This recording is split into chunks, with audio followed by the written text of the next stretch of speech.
ബന്ധുവായ SIക്ക് വേണ്ടി കൈക്കൂലിപ്പണം ഡിജിറ്റൽ പേയ്മെന്റായി സ്വീകരിച്ച താലൂക്ക് ഓഫീസ് അറ്റൻഡർക്ക് സസ്പെൻഷൻ. പത്തനംതിട്ട അടൂർ താലൂക്ക് ഓഫീസിലെ ഓഫീസ് അസിസ്റ്റന്റ് വിഷ്ണു SRനെതിരെയാണ് നടപടി. വിജിലൻസ് കേസിൽ ഇയാളുടെ ബന്ധു SI സുമേഷ് ലാലാണ് ഒന്നാം പ്രതി. ടിപ്പർ ലോറി ഉടമകൾ സമാഹരിച്ച കൈക്കൂലിപ്പണം 59,000 രൂപ. ഇത് നേരിട്ടോ അക്കൗണ്ട് മുഖേനയോ സ്വീകരിക്കുന്നത് ഭാവിയിൽ പണിയാകുമെന്ന് കണ്ട് ഇതിനായി ബന്ധുവിനെ ചുമതലപ്പെടുത്തുകയായിരുന്നു സബ് ഇൻസ്പെക്ടറായിരുന്ന സുമേഷ് ലാൽ. അടൂർ താലൂക്ക് ഓഫീസ് ജീവനക്കാരൻ വിഷ്ണു SR ഗൂഗിൾ പേ വഴി പണം സ്വീകരിച്ചു. ഇതിന് കമ്മീഷനായി 10,050 രൂപയും നേടി. അഴിമതി നിരോധന നിയമപ്രകാരം വിജിലൻസ് രജിസ്റ്റർ ചെയ്ത കേസിൽ പ്രഥമ റിപ്പോർട്ട് പരിഗണിച്ചാണ് വിഷ്ണു SRനെ സസ്പെൻഡ് ചെയ്തത്. റവന്യൂ വകുപ്പ് അണ്ടർ സെക്രട്ടറിയുടേതാണ് ഉത്തരവ്.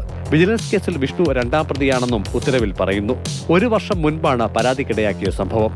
ഇക്കാലയളവിൽ പത്തനംതിട്ട ട്രാഫിക് സബ് ഇൻസ്പെക്ടറായിരുന്നു കേസിലെ ഒന്നാം പ്രതി സുമേഷ് ലാൽ DS. കേസിൽ വിജിലൻസ് അന്വേഷണം പുരോഗമിക്കുകയാണ്. മാതൃഭൂമി ന്യൂസ്, പത്തനംതിട്ട.